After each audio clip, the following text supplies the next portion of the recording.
Mayroon ako ditong 300 grams na breast chicken. Timplahan ko na ng asin at paminta. Maglagay din ako ng garlic powder at liquid seasoning. Ihahalo lang hanggang sa ma-mix lahat yung ating ingredients sa chicken at i-marinate muna natin ng mga at least 30 minutes. Magpainit na rin ako ng mantika sa kawali at iprito ko na yung ating binabad na breast chicken. Antayin lang na mag-brown o maluto yung kabilang side at saka baliktarin. Pagkaluto, tanggalin muna natin sa kawali at ilagay sa bowl at isit aside. Habang ginagawa ko yan mga kalasa, kung bago ka pa lang sa aking channel, welcome. At huwag kalimutan mag-subscribe at i-click ang bell button para sa mga notification. At kung dati ka pa, welcome back at i-follow mo na rin ako sa aking Facebook page Lasang Pilipina.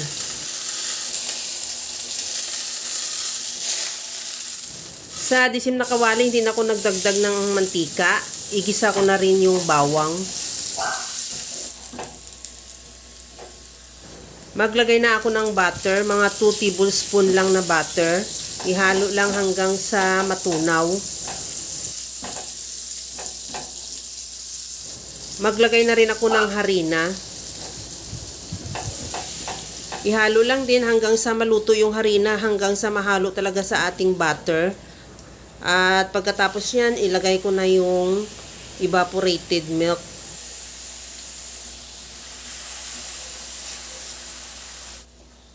Pagka ganito na medyo malapot yung ating sauce, maglagay ako ng tubig. Depende sa iyo kung meron ka pang extra evaporated milk, pwede mo dagdagan. Since sa akin na inalagay ko na lahat at kulang pa rin, kaya tubig na lang ang nilagay ko. Para mas lalong creamy at masarap yung ating sauce, maglagay ako ng grated cheese.